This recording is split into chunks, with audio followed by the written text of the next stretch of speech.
You're welcome back. Now, in many ways, my next guest is a man of numbers. He spent 3 years as a member of the European Parliament. He's been a member of Dáil Éireann for just 4 months, but in his campaigning history, he's been arrested 5 times. Would you welcome, please, Paul Murphy, TD.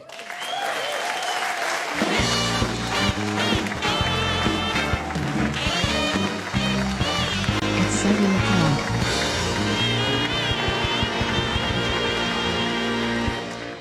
They're interesting numbers, aren't they? When they all add up. But you're welcome to the programme. Thanks for joining us. Thank you.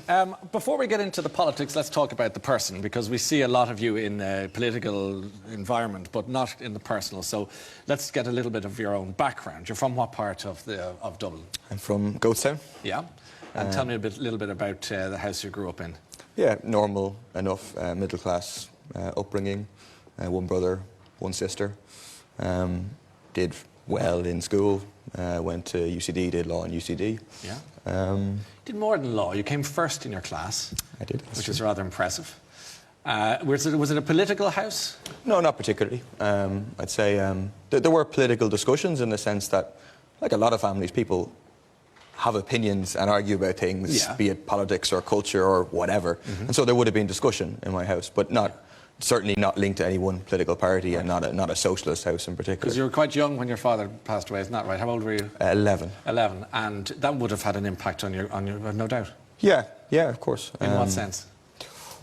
Well, I don't know. I suppose it was hard for my mother, for any mother, any parent, mother or father, bringing up their kids on their own. That's a difficult situation for someone, and I think it's just that creates an environment in a house whereby you have one parent, and you understand that there's a pressure on one parent alone. But yeah, that's the world that you lived in. There was talk reading about you. There was talk of Fine Gael in your family. Is that the case? Is there? Yeah, not in my immediate family. I mean, it's like people will say your family's Fianna Fáil. Yeah. I mean, but I'm not a socialist TD, Sure, no. I suppose that's the... Yeah, no, but some of my, in the sense that, like, it doesn't say anything about your politics, but I think some of my dad's brothers would be Fine Gael. Maybe 1 or 2 of them. I don't think it's some big Fine Gael family. Yeah. And I was never aware of that, actually, prior to becoming an MEP. And then some people saying, oh, it turns out you're actually a Fine Gaeler. Yeah. And I've betrayed my blue shirt roots, apparently. Of course, you don't have any, as far as you're concerned. So what drew you towards socialism and the Socialist Party? Because as you say, you were in law in UCD, and then you obviously got your interest piqued politically by something somewhere along the way. Yeah, like a fair number of people, I would have become political quite young. As a teenager. Yeah. In particular, when I was like 15, 16, what would have been happening around the world, you had big protests against the IMF, against the WTO, against the World Bank, kind of anti-globalization, anti-capitalist protests. And that would have shaped my political outlook. Right. And like at the time, what they were about were like unfair trade practices. It was about unjust debt. It was about austerity in places like Latin America. Yeah. Some of the things that have now come to Europe then were kind of very present in Latin America, and would have been a radicalising factor, and then reading things and beginning to describe myself as a socialist. And you felt that this was where your dreams and ideologies lay? Yeah, in a sense I felt that, if I could do things to make this country, this society, our continent, our world, a better place, a less unjust place, a place where you don't have so much poverty, where you don't have war, where you don't have just the misery that people, forget about this country for even one moment. Think about the 2 billion people in the world who survive on less than $2 a day. So they're the kind of things that drove me to say, let's try and change this. So what age are you? Now, 31. 31, because that puts it into a context in terms of when that was happening, at what age you were at the time. You went on, of course, then to work with Joe Higgins, probably up until recently the most famous, if not the only socialist TD in Ireland for a long time. Bertie Ahern apparently was a socialist as well. So they say, or so he said. And then you ended up in Europe.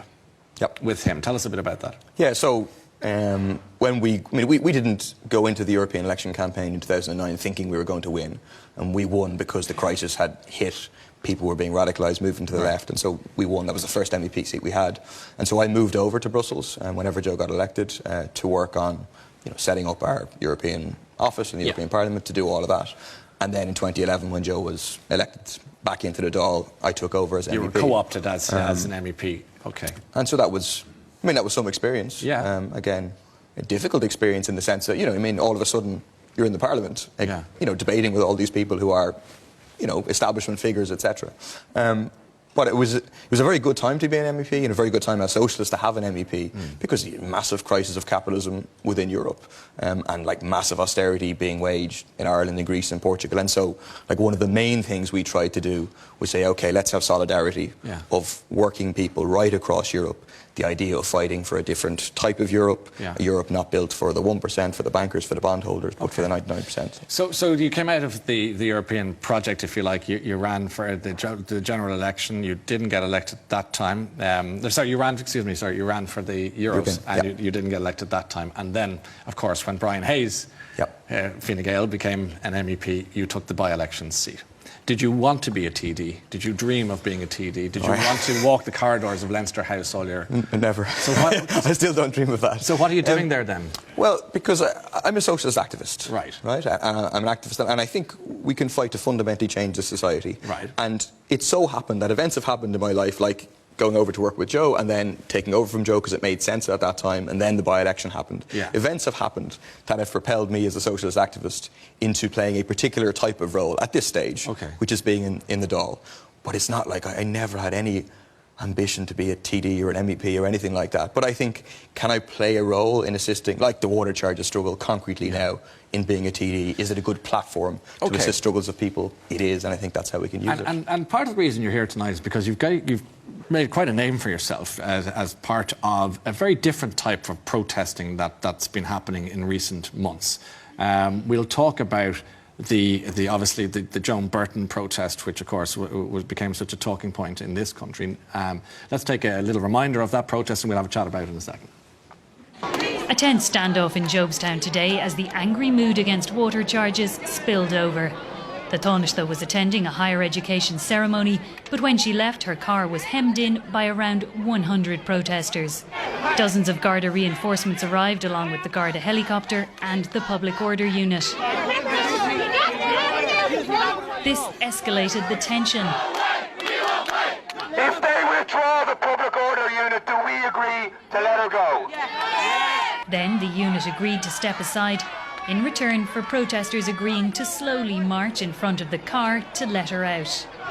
After 2.5 hours, some confusion as Gardaí surrounded the Taoiseach and physically transferred her to another car, with some protesters giving chase. Was that a mistake to do what happened to the Taoiseach that day? I don't think it was a mistake for me as a public representative elected on the basis of opposing water charges to join in that protest. That was effectively spontaneously organised by residents the night before and then grew. If I was organising that protest, or if the AAA was organising that protest, it would have been a different sort of protest. I mean, it was a messy protest. It's not your ideal situation of how a protest should be organised. I'd say it was messy, and I'd say... would you say it was ugly? Well, I wouldn't use the word Would ugly. you not? I think afterwards, which then was conflated by independent newspapers in particular, afterwards there were ugly scenes. I mean, there's a picture that was used again and again. Can we just talk about that? Don't mind other newspapers, because I'm just going to deal with what I just saw, what everyone at home just saw, which was, you know, the Taoiseach, the Deputy Prime Minister of the country, trapped in a car for 2 hours against her will. Is that acceptable? She wasn't trapped in her car. Well, she wasn't going anywhere fast, Paul. No, but she left. I mean, she moved from one car to the other, right? But the point is... Did I not just see you with a bullhorn saying, shall we release her or not? If you say such a thing, that suggests that she needs to be released from somewhere. Okay. Therefore, she was not in a voluntary position to move. Just that this quote and this clip has been used again and again and again, right? Was it made up? No, but the context of it has been explained again and again and again. And I don't really believe you don't know the context, because I explained it so many times. And this is a conscious attempt by the media to demonise anti-water charges. A lot so of the context may not have seen you on everything as much as... No problem, but you choose to use the clip. But the context that I've explained multiple times is that the Gardaí had explicitly asked me, and if this ever goes to trial, we can find the Garda responsible, had asked me to put that question to the crowd. Yes. The Gardaí wanted to de-escalate the situation, and they chose to talk to me as a public representative, and so that's what I did. Do we and I need was to get playing into a role semantics in about the choice of words? Do we want to release the Taoiseach from this?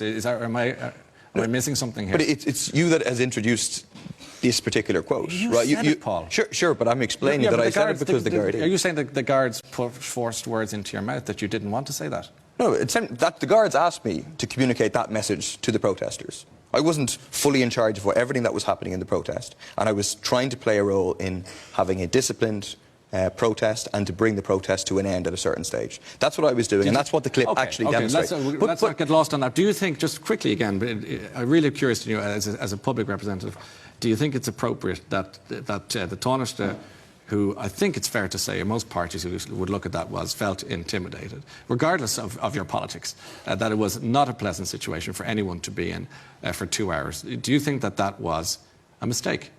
No.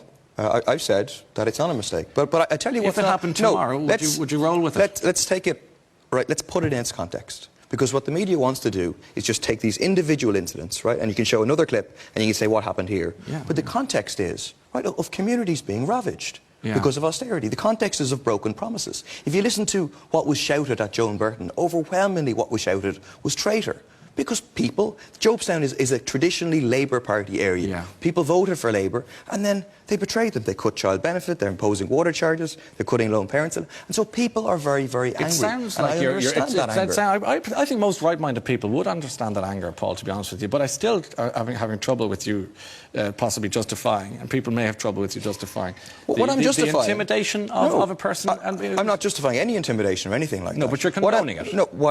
What I'm justifying and condoning is a peaceful sit-down protest behind a car of the Deputy Prime Minister that has happened multiple times in this country without people having dawn raids in the morning, without 23 people arrested at this stage. And I'm condoning and justifying and supporting a slow protest in front of the Taoiseach's car. There's been multiple attempts, multiple incidents whereby Taoiseach, Charlie Haughey, Bertie Ahern have been stopped in their cars. And nothing has ever happened like this. And it's not an accident. It's happening because the establishment is scared, because they want people to get back in their box. Because that's what it expresses. It isn't pure, it isn't clean, it isn't simple. People aren't that stupid. And I think that, to be honest with you, people felt that this was a different tone to public protest, that it had taken on this very ugly hue that involved this sort of catcalling, shouting, jeering at people that, you know, may or may not deserve such a thing. Any human being, let alone a politician. But people don't deserve... There's people right now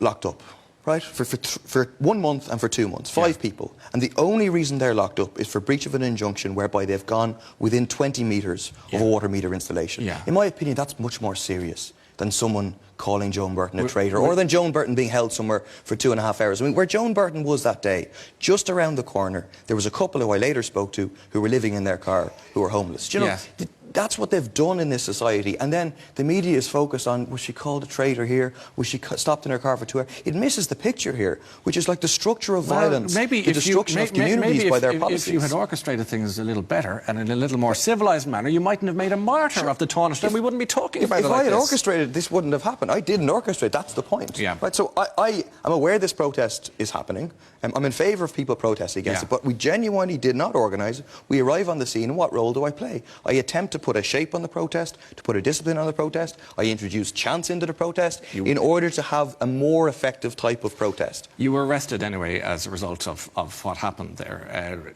Obviously you would have felt that was utterly unjustified. Tell us a little bit about the morning of your arrest.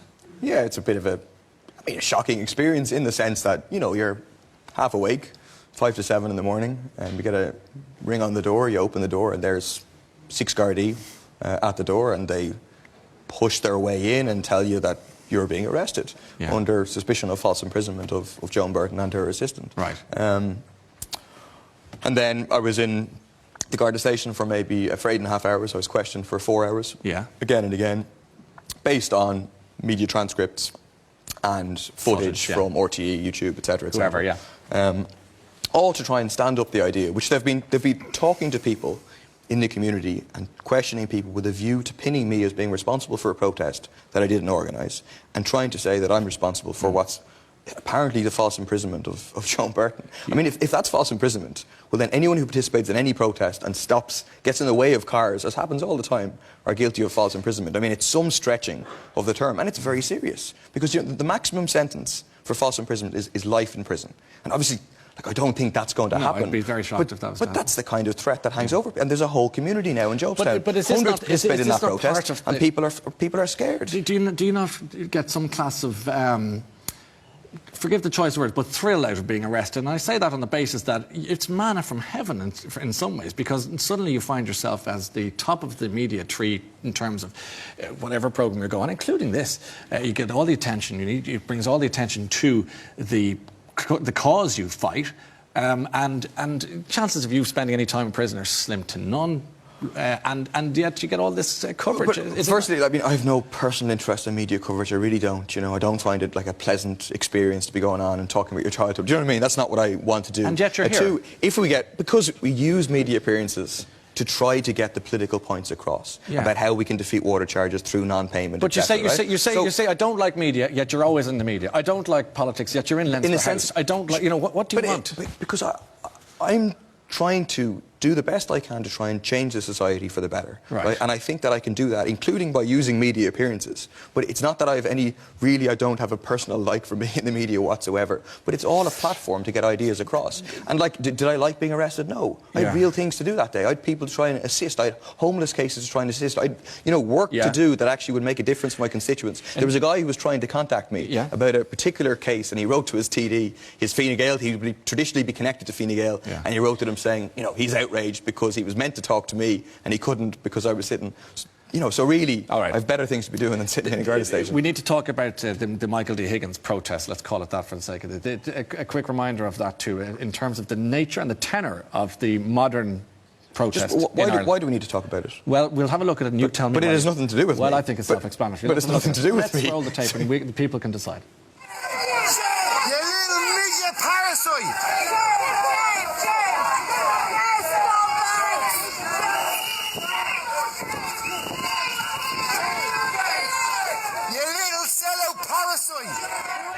Push me! I'm nowhere near him! Put your hands on me! I'm nowhere near any car! So, do you approve of that protest? No, I condemned it repeatedly. So I don't know why you want to talk about it, because I've been in the media repeatedly condemning the protest, right? And so what's being attempted is to link that protest and the Jobestown protest to link them somehow to me. But I wasn't there, I don't approve of it, I didn't agree with it, I condemned it repeatedly. Right. So, do you know what I mean? If you had Micheál Martin in here, would you be having him on and saying, we have to talk about this? Well, when Micheál Martin comes on, we'll decide what we ask him at that time. But I've got you here, so I'm going to talk to you about these things. Sure. You're anti-water protest, you're part of the water protest movement, which is fine. Are all the people that we saw in that tape and the jeering that went on, those people that did that, you are denying them in public tonight, saying that they were wrong? Is that what you're saying? Absolutely, and it's not the first time. I've said it repeatedly. Yeah, but I suppose we're just clarifying that they were wrong. Else. But I don't see a need to clarify it in the sense that I was all over the media saying it was wrong. But what happened again, and the media is a factor here. Yeah. Does the media have an agenda? Independent newspapers. It's owned by Dennis O'Brien. Yeah, but we're not. Dennis O'Brien why would owns you even talk to me GMCC. about? Why would you talk to me about But the Dennis point is, O'Brien? but the reason he's not here. But the I reason, work in RTE. But the reason we're talking about this is because of an inaccurate headline in a newspaper which attempted to portray that I supported that. That's how this became an issue, Paul, Ryan. I'm being straight with you here. I just saw this clip. I was curious to know what you thought of that. I know you're out and about in the media a lot of time, but a lot of the people who watch this programme don't follow your career with the intensity that maybe some people closer to you would do. Myself, because I'm in it. Right, okay. So that's what I was just going. So that particular tape we saw, and the people involved in that are all they're persona non grata as far as you're concerned. What they did there was wrong. It was stupid. It doesn't assist in any way the anti-water charges movement. Okay. That's clear. Did you have sympathy for the president? Yeah, in the sense that when people I have sympathy for anyone who's screaming abuse at. I'm sure he's well able for it, do you know what I mean? I think he's in the car and he's gone. Yeah. But do you think he's a legitimate target? I think people have a right to protest any political figure. And I don't think anybody has actually proposed banning, making it illegal to protest the president or anybody else. There's a president, and this got a lot of comment at the time. The president of this country stands a little bit removed from the political system in the sense of his office and the neutrality of the office and the apolitical nature of it. That's really a formalism, It's not the reality. I mean, if you think of the presidential election, it's a political election. It's a political election of a certain type. People talk in a certain way. But Michael D. Higgins, he stood on a platform of criticising austerity, criticising the impacts of austerity. He has a record of fighting for people, of standing up for human rights. So it is a political office, and I think people do have a right to protest. They should protest in the correct way, in a peaceful, disciplined way. If President Higgins was opening a library tomorrow in Galway, you'd say to people, go and protest at that against him? No, I wouldn't. About the water? I wouldn't say that, and you can't draw that inference from what I just said. But if people... I wouldn't, right? Because there's not much point in protesting against the president, because he doesn't have sufficient power. But if they decided to protest, I'd say, well, they have a right to do it.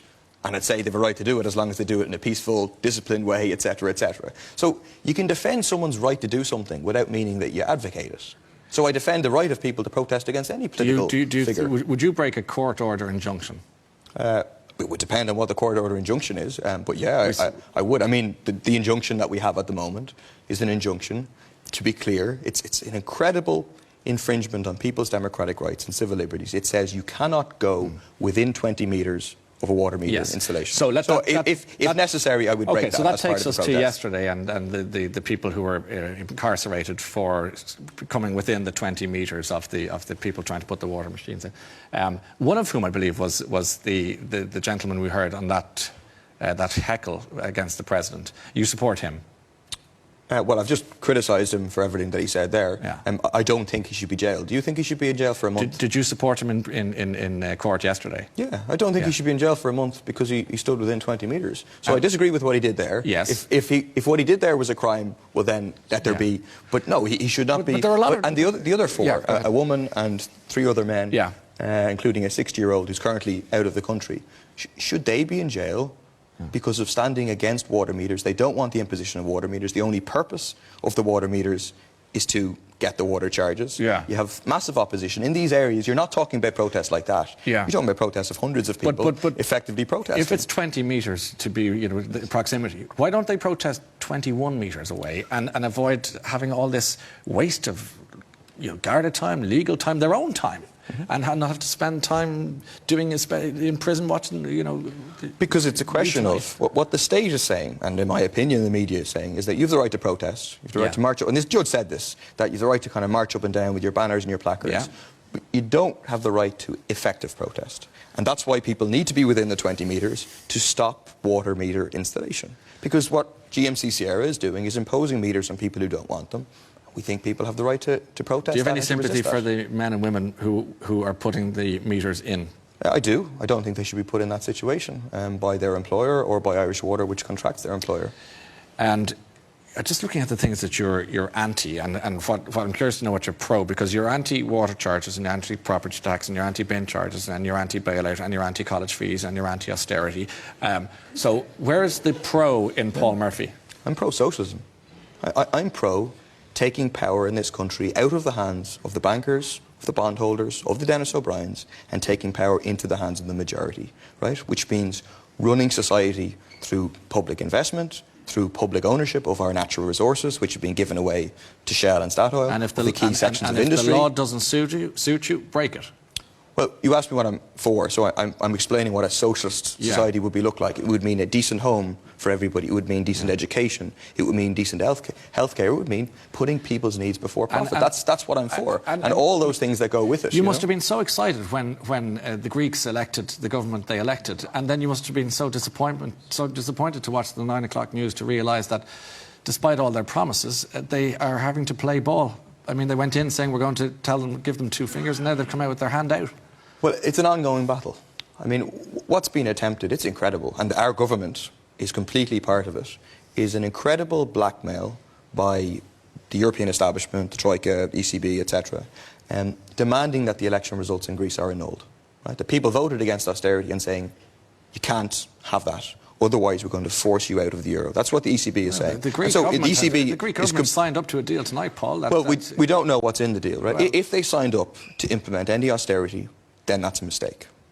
If they've just bought time until Monday and then for later on, well then that's part of the negotiations. But the Syriza election is very, very important, regardless of any mistakes that Syriza may make, because it opens the idea that there is an alternative to austerity. There's been this mantra for years and years and years, decades, and now you've a left government elected, and it does give people It just hope that things will be feels different. to me that they were a bit neutered tonight, but we'll talk about that another time if we can. Quickly before I say goodbye, Paul, thinking about the arrests and the incarcerations in prison yesterday, would you say they're a help or a hindrance to your cause? That depends on what response takes place now. People have to respond and say, this is just not okay. So what do you propose? So tomorrow there's a major protest, Yeah. national protest at 2 o'clock at Central Bank in Dublin. It will march to Mountjoy Prison. And people need to come out now. Anybody who defends the right to protest. I mean, we have 2 weeks of dawn raids in Tallaght, 5 people jailed. It's a very, very serious attack that's going on. Can you guarantee that future marches will be peaceful and less belligerent than the ones we've seen of late? Well, if you think of all the major protests that have taken place in town, they've all been entirely peaceful, entirely disciplined, less trouble than you would have at a GAA match or anything else. So can isolated incidents take place at small protests or whatever? Certainly it's possible. I can't guarantee that won't happen forever. But I know the vast, vast, vast majority of people who engage in protest engage in the right sort of protest, but do engage in effective protest. And in order to engage in effective protest, sometimes civil disobedience is necessary. The most important source will be non-payment. What will sink Irish Water is the majority of people refusing to pay the water charges. And I think that will happen. And we have to build for it. What figure? I think the number I have in my head for those who have signed up for Irish Water is 64%. Would that be right? That's what they're claiming. That leaves your notion of a majority a little bit... Not at all, right? That's after... That was the third deadline, if you remember. It was all the propaganda and everything. They said, oh no, it's actually just an administrative deadline and we'll have a new deadline. So they already have admitted that that's a very bad figure for them, right? But the opinion polls, what matters, registration is important, but what matters really is payment. The opinion polls say 4 in 10 intend to pay, 3 in 10 intend not to pay, and the others are in between. And we need to convince those others to join the boycott, and as many of the 4 in 10 It's going to be a fascinating few months ahead, I've no doubt about it. But thanks for coming in to see us tonight. Right. Paul Murphy, ladies and gentlemen. Thank you, Paul. Thank you.